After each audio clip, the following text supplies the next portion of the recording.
This is the first day of this July 2024 seven-day sesshin.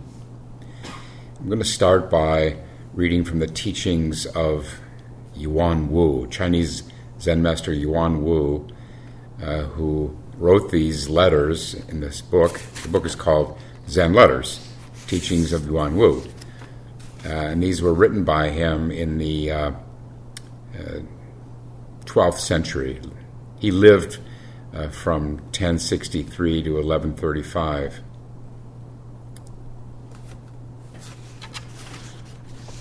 Over the years, I've read sections of this book. The last time I've read this section that starts on page 38 was about 5 years ago, so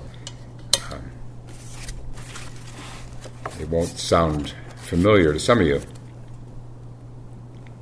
Oh, before we do that, though, some words, general words about sesshin, and starting with how to listen to Teisho, how to go about doing your practice now during Teisho.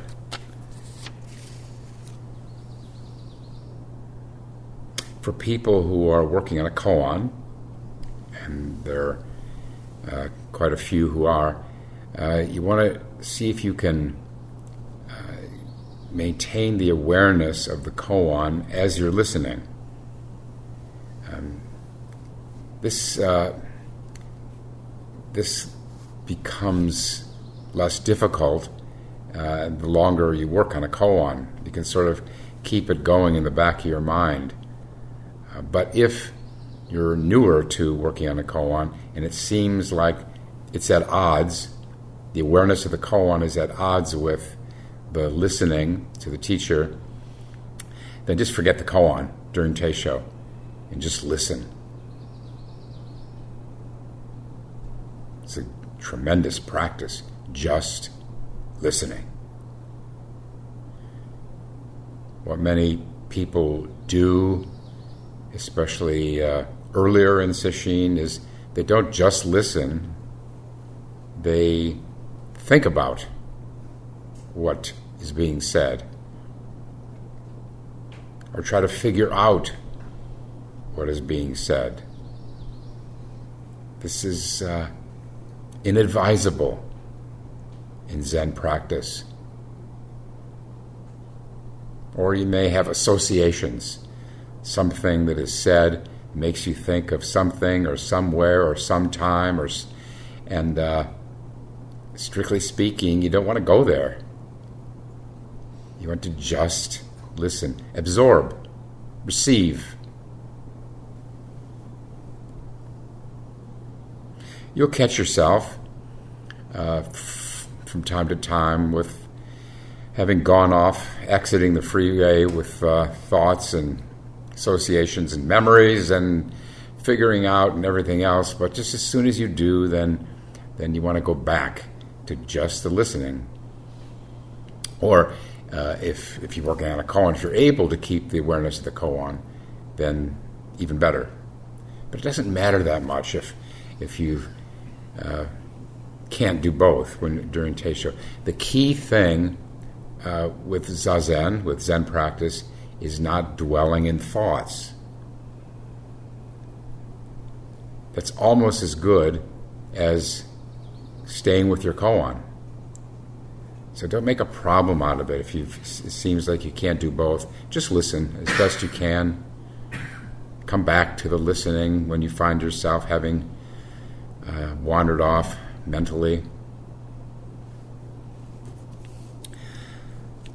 The other thing is that it is what I always heard from Roshi Kapleau, and he from his teachers, is to not look at the teacher during Teisho.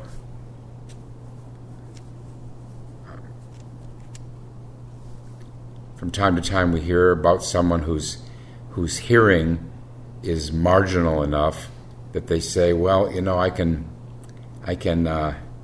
hear better if I'm facing the teacher, the speaker.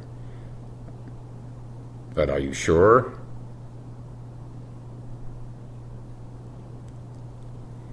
I've always heard that people who are blind have an especially acute hearing. It's all of the sense perception is focused on just the hearing, without the visual objects getting involved.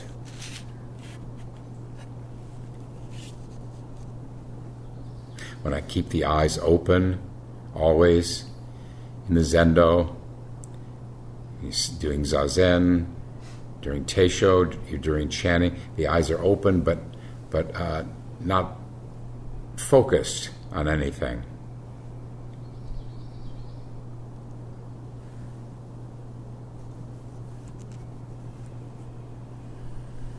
Another general thing about sesshin is, just as a kind of a warning, that the most common problem reported by most people, especially the first half of a 7-day sesshin, there are two things.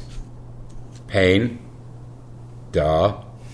physical pain, legs, hips, ankles, feet, back, neck, physical pain, and drowsiness. Those are the two big problems that people most commonly report.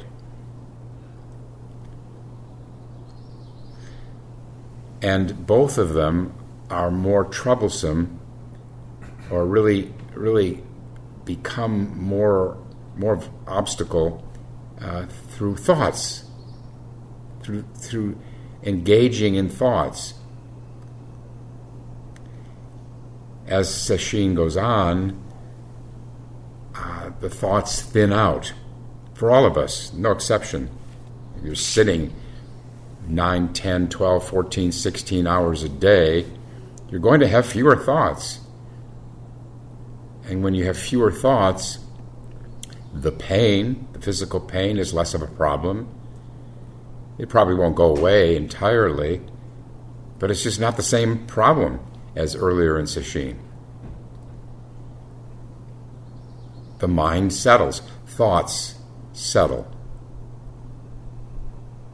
When thoughts settle, the mind relaxes and the body relaxes. They're the same, ultimately.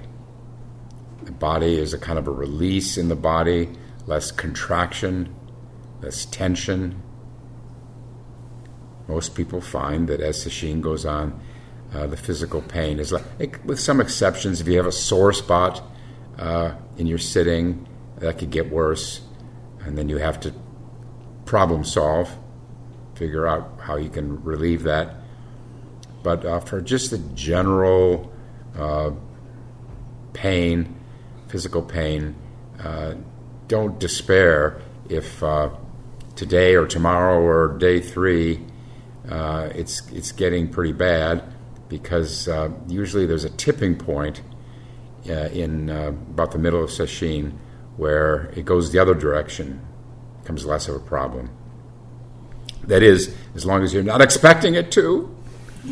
If you're expecting it to, that's an expectation that's getting in the way, and that might very well mess up that trajectory of less pain as you go on.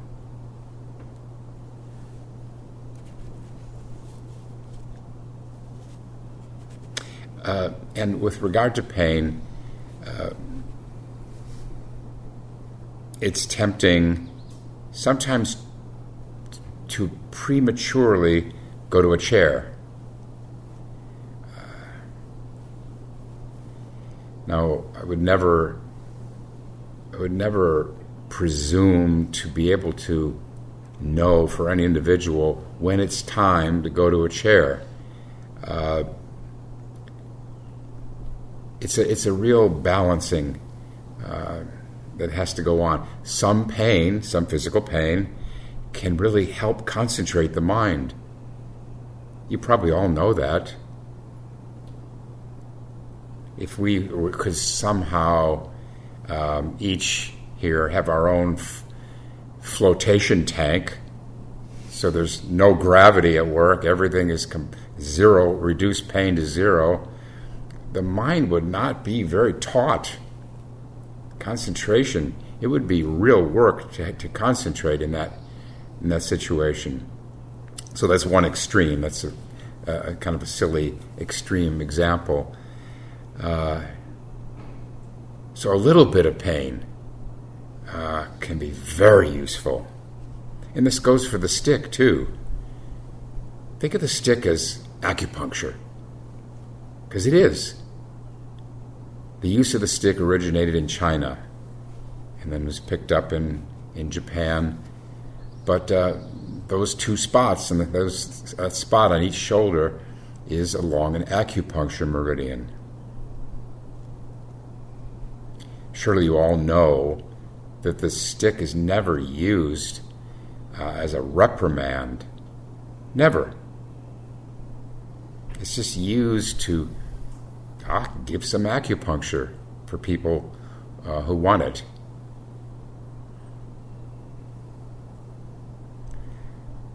When I was working on my first koan, this use of the stick was so heavy at the Arnold Park Zendo. I learned as Sesshin was soon to begin to put moleskin on each shoulder. Moleskin is this, it's actually quite thin. Some people would put socks in their shoulders near the neck to really reduce the pain. I wanted some pain, but this moleskin kept my shoulders from splitting open, which they would have done in earlier sessions. But the moleskin kept the skin intact, and it worked very well. But the point is that it can be a great aid to concentration to receive the stick. But again, no second guessing on our part. The monitors we're not second guessing anyone. You have to make that decision yourself. Same with going to a chair. You might just before going too quickly to a chair, see if you can get deeper into the practice you're working on. That's what transforms the pain.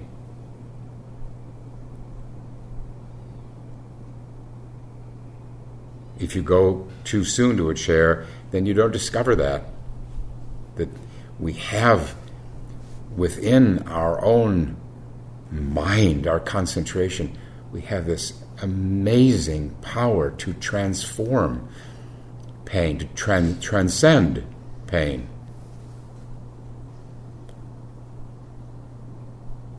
But then it's of course up to each individual.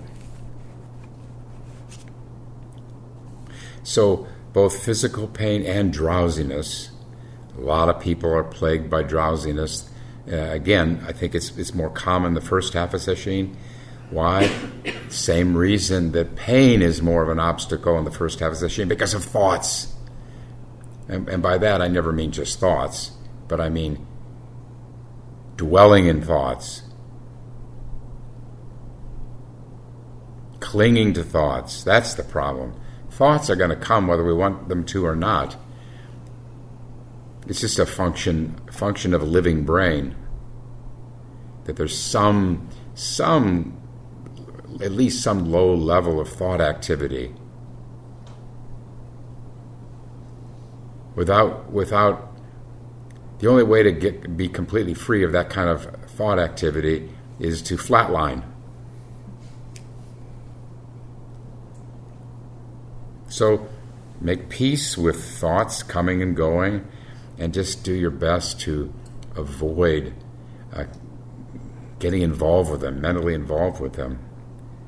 That's where, of course, the practice comes in that you're working on. The breath practice, the shikantaza, or the koan. We can't just decide, okay, I'm not going to think. But what we can do is find a place to redirect our attention. And that's the practice we're working on. So physical pain, drowsiness, this is what goes on in the Zendo a lot, the first half of Sesshin. But it needn't be such a insuperable problem with you marshal the power of concentration on the practice. Another thing you could say is sort of the flavor of Sesshin is being tired. Now, I'm not talking about just the drowsiness of sitting still in the Zendo, but all the time. People who have been to Sesshin know that this is just part of the deal.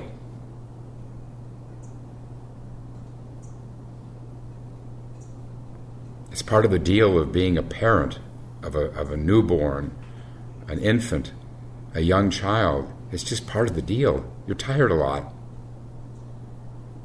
If parents the world over can do this, I think it's mostly mothers, if parents can do this, then surely we should be able to accept that we're going to be tired a lot in Sesshin.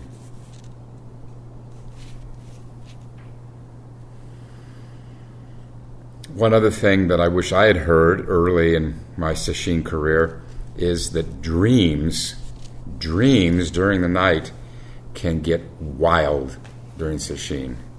And also now I'm not just speaking from my own experience, but from hearing from many students who've had the same. There's something about the way that a lot of sitting a day opens up the channels, and we have all this material that rises to the surface, and it can be ugly.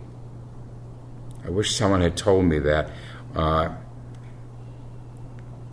you can have dreams that are violent, dreams that are grotesque, dreams that are depraved. This is not a reflection of some kind of enduring character you have. It's just garbage from deep in the mind. Good, flush it out. Let it flush out.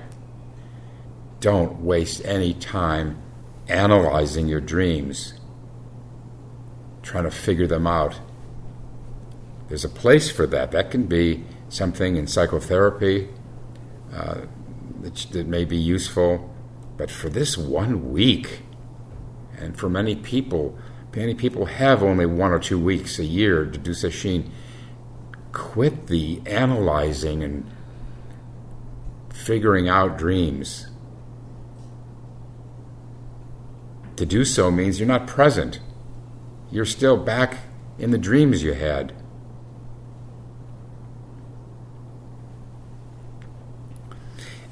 Just a little bit more about that. There's a lot that bubbles up during Sesshin. This is the wonderful ironies of Sesshin, that the more, or Zazen, not just Sesshin, Zazen, but especially Sesshin, is the more we keep the mind directed to no mind, the more of the mind we see. That is, the more thoughts and memories and so forth become apparent to us. And that's just the natural order of things. Of course, that stuff is rising to the surface. The important thing is not to do anything, think there's anything you need to do with it.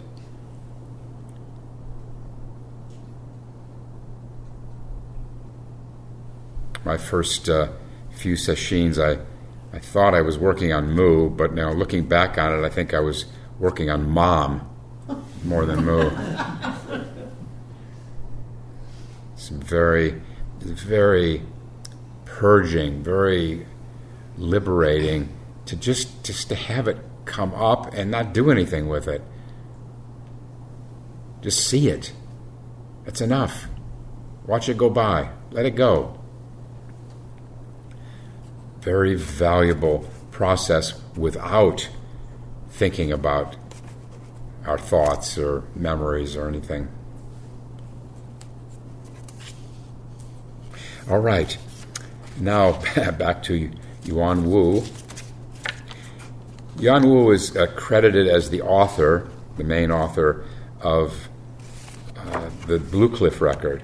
Blue Cliff Record is the I think for most Zen lineages, it's the second main collection of koans, and it's also I've read highly regarded as a work of literature aside from Zen, as a work of Chinese literature.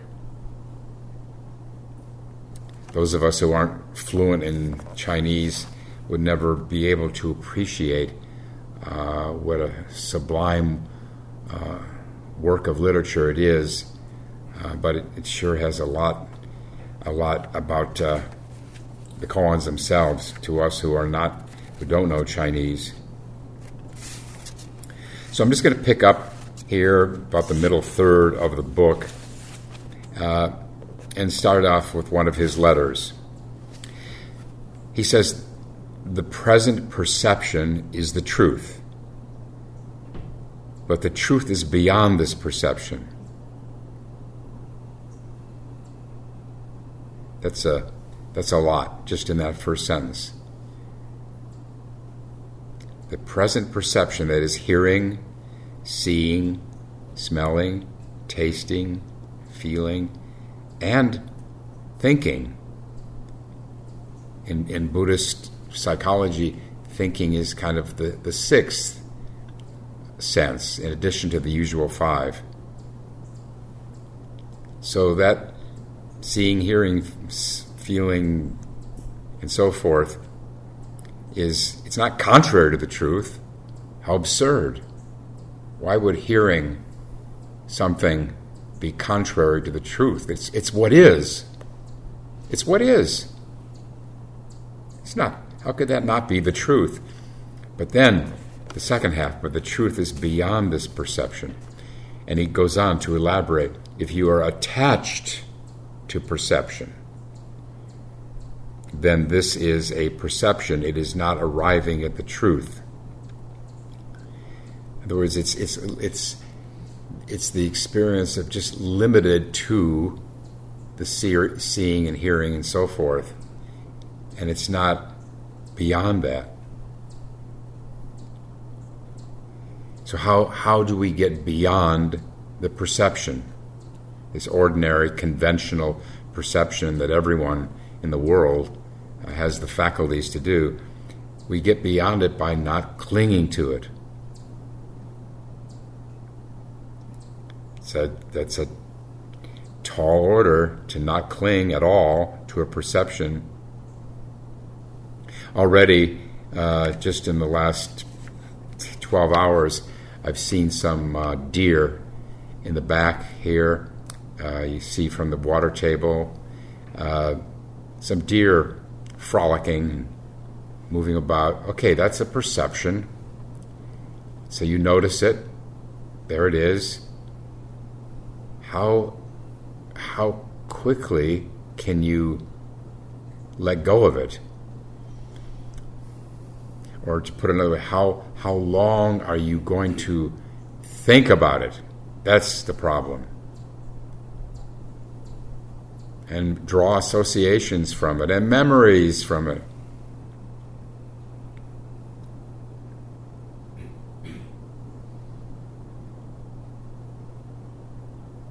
When I came in for the round of sitting before Teisho this morning, I saw there was a dead bird on the porch there. Again, looking the other direction, looking toward the courtyard from the water table area. There was a dead bird, evidently had crashed into the glass. We do our best to prevent this. We have these decals. For a while we had these glittering objects suspended to even further keep them from doing this. But despite our best efforts, this, I see, still happens. Okay, so you notice the dead bird on its back with its little feet up there. How long are you going to think about that? It's natural to think, okay, is someone going to take it away? And certainly someone will. One of the monitors or someone will take it away, bury it maybe, if they haven't already done so. But in the meantime, okay, dead bird. Moo.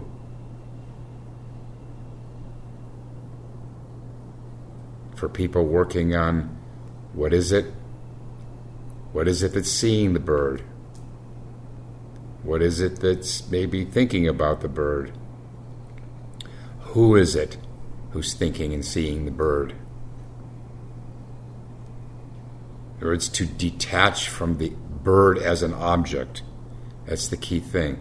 So what I was saying in my opening talk, it's all about detaching from objects, not blocking the perception. We don't go around with earplugs and eye masks, so we see and we hear and so forth, but then not lingering in the sound or the sight or the smell and so forth, or the thought.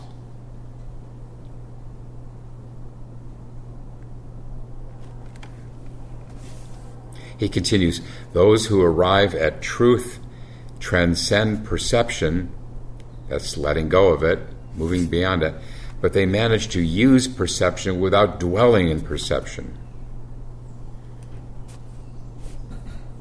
A little bit later here, he goes back to this, and so I'll save that for then. When you pass directly through perception and get free of it, it is all the fundamental truth.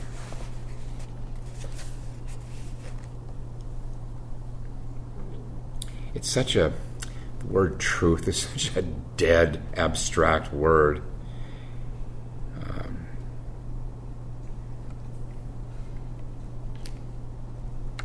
But how do you share your experience in Zen without using words?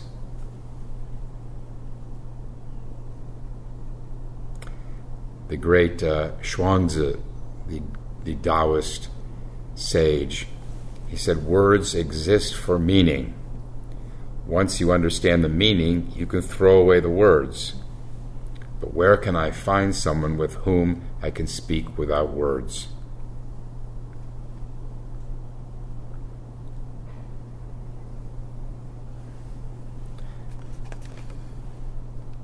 So here, the translator. Oh, I forgot. Sorry, I forgot to say who the translator was. This is, as usual, it's the Cleary brothers. So they chose to render this, whatever the character, the Chinese character was, render it as truth. Other choices could be it, that, ultimate reality, the ultimate. They all miss it. It. There it is.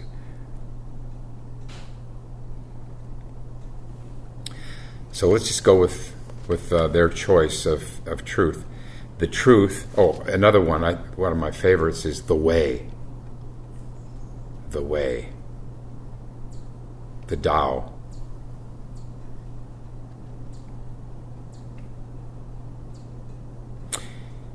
This, in fact, I'm just going to substitute the way for truth. This way is not being or non-being. It is not speech or silence. Yet it can manifest both being and non-being, both speech and silence. It is forever constant and unchanging.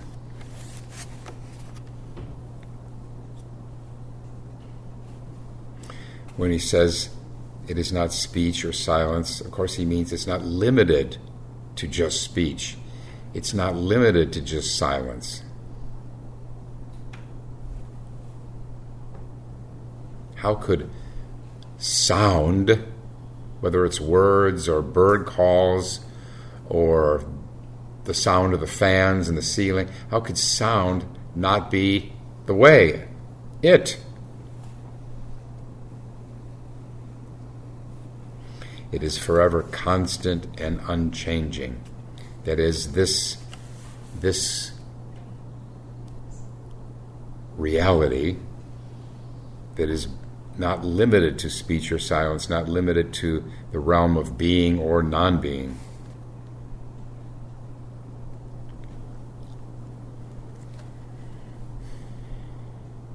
And then Yuanwu says, therefore Yunmen said, this is quoting one of the greatest of the Chinese master, known in Japanese as Ummon. Therefore Yunmen said, it can't be existent when you speak of it and non-existent when you don't, or existent when you think of it and non-existent when you don't.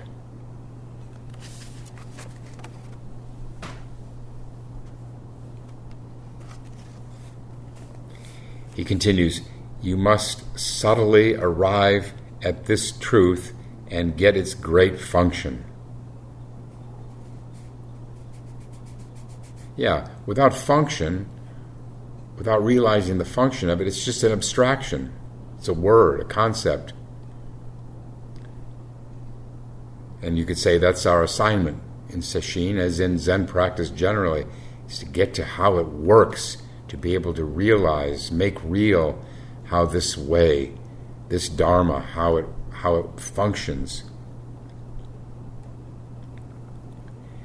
Always let transcendent wisdom appear, whether you are speaking or silent, whatever you are doing.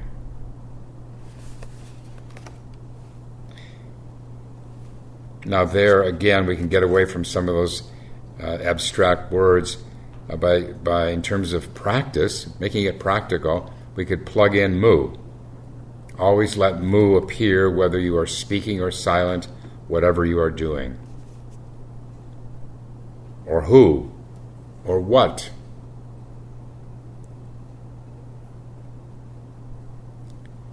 He goes on, why would you say that it's close at hand when you're in your teacher's presence, let's say the Doksan room, but far away when you are in the countryside?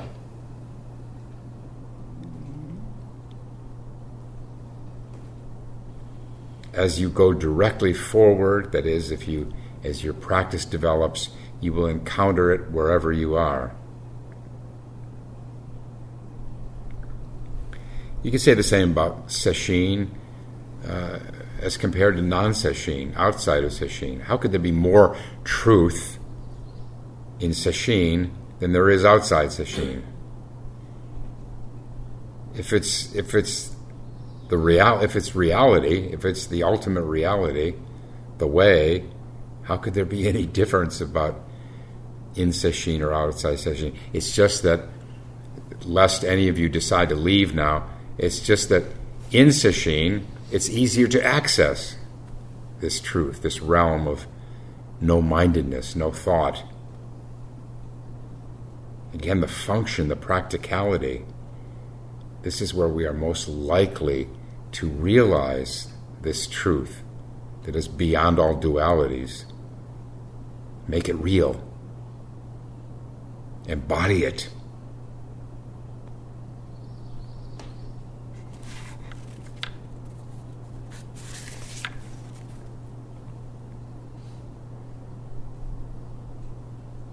He goes on, all the enlightened ones and ancestral teachers take this one true thing very seriously.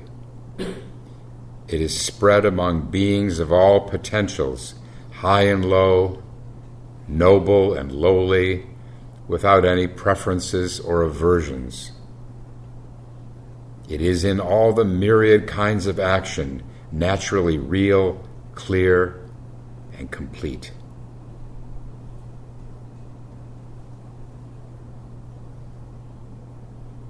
Every single human being and animal and plant life is equally endowed with this true nature, this essence.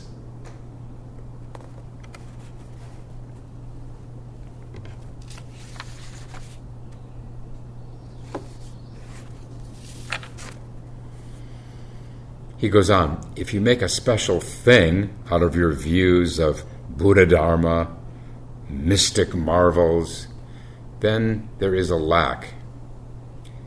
But if you are able to refrain from creating arbitrary views and are clean and naked like this, then it is completely revealed.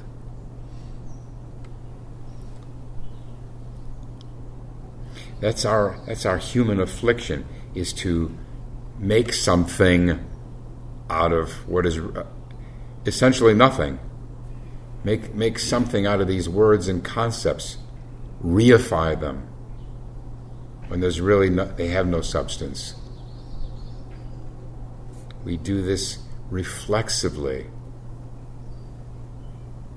We, among all species, do this.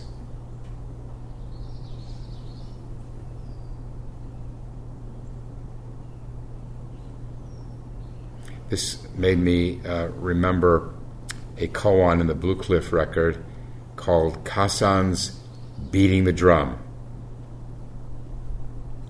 Kasan said, learning by study is called hearing, cutting off learning is called nearness, transcending these two is called real going beyond.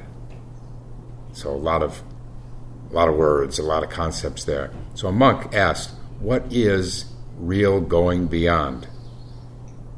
Kasan said, beating the drum. The monk asked again, what is the true teaching of the Buddha? Kasan said, beating the drum. How could beating the drum be outside the truth? He's trying to get the monk off concepts. The monk asked once more, I'm not asking you about this very mind is Buddha, that's another koan, but what is not mind and not Buddha? Kasan said, beating the drum. The monk continued to ask, when an enlightened one comes, how do you treat him? Kasan said, beating the drum.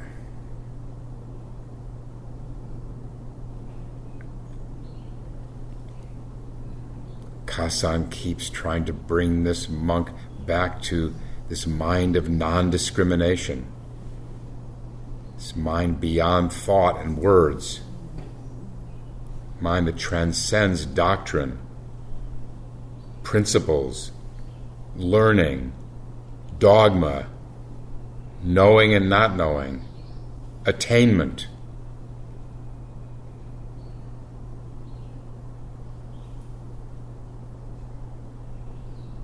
Another way of another master did try to do the same thing. Whenever he was asked about the Dharma, just turned his back on the questioner.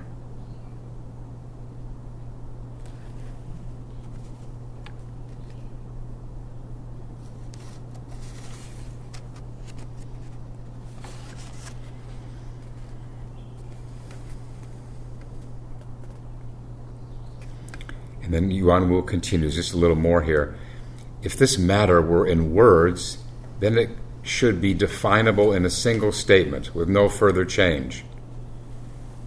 Why would there be thousands and thousands of sayings imparted by enlightened ones with no end to them?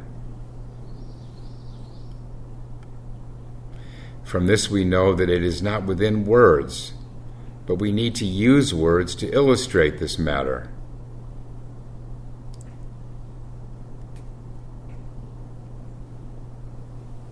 So for people working on, let's say, Mu, let's go back to Mu, there's no answer in words. That's not going to...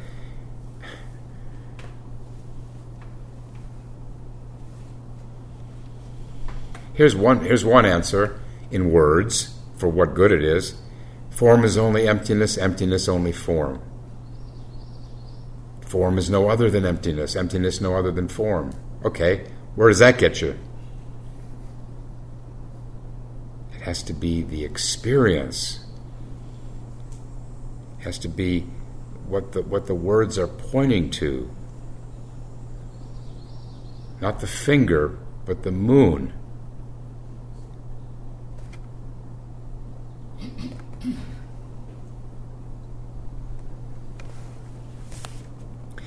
think this is a good time to stop for the day, and we'll recite the 4 vows.